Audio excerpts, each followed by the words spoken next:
Hello viewers, আশা রাখি সবাই ভালো আছেন। চলে আসলাম আজকে আমরা নতুন আরেকটি ভিডিও নিয়ে। অনেকেই প্রশ্ন করেছিল কখন আমরা ৭,০০০ পয়েন্টে দেখতে পারি। তো আশা করি এই সম্বন্ধে আমি আজকে বিস্তারিত তুলে ধরার চেষ্টা করব এবং আপনারা ধৈর্য সহকারে পুরো ভিডিওটি দেখার চেষ্টা করবেন। আমরা জানি যে শেয়ার বাজার ঝুঁকিপূর্ণ জায়গা, তাই জেনে বুঝে বিনিয়োগ করার চেষ্টা করুন এবং এখানে কোনো ধরনের বাই সেল নির্দেশনা দেওয়া হচ্ছে না।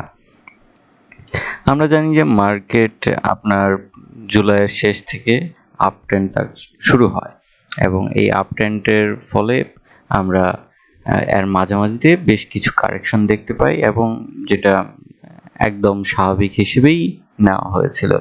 কিন্তু মার্কেটের বর্তমানে যে আরএসআইটি রয়েছে সেটি হচ্ছে যে আপনার প্রায় 70-এর কাছাকাছিতে। তো মার্কেট আমার কাছে একটা জিনিস মনে হচ্ছে যে তার ৭,০০০ যাওয়ার জন্য আরও বেশ কিছু সময় নেবে। কারণ হচ্ছে যে মার্কেটের এখন পর্যন্ত আমরা ম্যাক্সিমাম টাইমই দেখছি যে তার বুলিশ মুভমেন্টে আছে। সেখান থেকে হচ্ছে যে এখন কিছুটা হয়তো যদি স্লোলি যাওয়ার চেষ্টা করে তাহলে মার্কেটের জন্য ভালো। আর যদি খুব কুইকলি আপনার হচ্ছে যে সেই ৭,০০০কে ব্রেক করার চেষ্টা করে তাহলে আবার কিছুটা আমার কাছে মনে হচ্ছে যে নেগেটিভ। কারণ এত কুইকলি আপ মুভমেন্টটা হওয়াটাও কখনোই সুইটেবল না। যেটা স্লোলি হবে সেটা অবশ্যই মার্কেটের জন্য খুবই স্টেবল এবং মার্কেটের জন্য খুবই ভালো। আমরা যদি মার্কেটে একটা জিনিস দেখার চেষ্টা করি সেটা হচ্ছে গিয়ে মান্থলি যদি চার্টে দেখার চেষ্টা করি তাহলে কিছুটা এখানে আমরা দেখতে পাচ্ছি যে আপনার আগস্টে এবং হচ্ছে যে সেপ্টেম্বরে আমরা কিছুটা মানে গ্রিন ক্যান্ডেলটা দেখতে পাচ্ছি এবং ডে ট্রেডে যেটা দেখা যাচ্ছে যে আপনার মার্কেটে কন্টিনিউ হচ্ছে যে আমরা আপ ট্রেন্ডে দেখার অবস্থায় আছি এবং আগস্ট মাসে আমরা যেটা খেয়াল করি যে মাত্র হচ্ছে গিয়ে আপনার গুটি কয়েকটি স্লো কিংবা নেগেটিভ ট্রেন্ডিং হয়। তো এই ধারাবাহিকটা থাকতে হবে।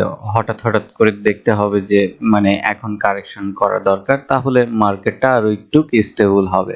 এবং পাশাপাশি যেটা হচ্ছে যে আমরা যদি প্রিভিয়াস কোনো হিস্ট্রিটা চেক করি তাহলে দেখা যাবে যে তখন যে জিনিসগুলো ঘটেছিল মার্কেট কিছুটা আপ মুভমেন্ট হয়েছিল, হয়ে নিয়ে আবার কিছুটা ডাউন ট্রেন্ডে গিয়ে নিয়ে আবার আপ মুভমেন্টে চলে গিয়েছে। তো আমাদের এখন মার্কেটে যে জিনিসটা হচ্ছে যে ম্যাক্সিমাম কিন্তু শেয়ার ভালোভাবে মুভমেন্ট করেনি এবং হচ্ছে যে অনেক শেয়ার রয়েছে যারা ফ্লোর প্রাইসে আটকে আছে।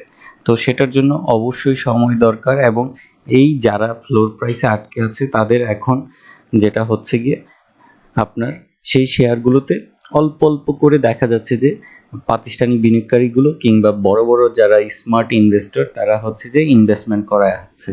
আপনি যদি তাদের ম্যাক্সিমাম শেয়ারগুলো দেখার চেষ্টা করেন তাহলে দেখবেন যে তাদের ম্যাক্সিমাম শেয়ারই হচ্ছে যে একটা জিনিস পাবেন যে তাদের বাইং মোমেন্টটা খুবই ভালো।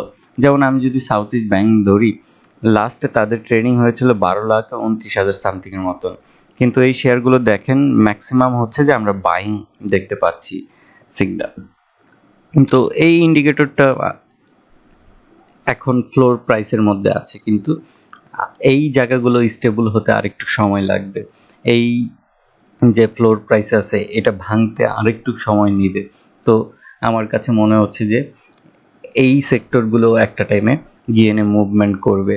তো আমার কাছে ওভারঅল যদি মনে করি যে কখন গিয়ে আসলে আপনার ৭,০০০ ক্রস করবে, এটা আমি যদি বলি তাহলে হচ্ছে যে ধীরে ধীরে হওয়াটা উচিত এবং হচ্ছে যে আরও বিভিন্ন সেক্টর এখানে কন্ট্রিবিউশনটা বাড়ানোটা উচিত।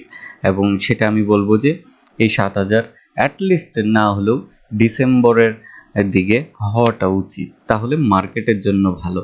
খুব কুইকলি হলে দেখা যাবে যে আবার কুইকলি ফল করতেছে। তো এই জিনিসগুলো আমাদের মাথায় রাখা উচিত। তো আজকে আমার কাছ থেকে এই তথ্য ছিল, আশা করি আপনাদের কিছুটা হলেও উপকৃত হবেন। ভালো থাকুন, সুস্থ থাকুন এবং শেয়ার বাজারে জেনে বুঝে বিনিয়োগ করুন। ধন্যবাদ।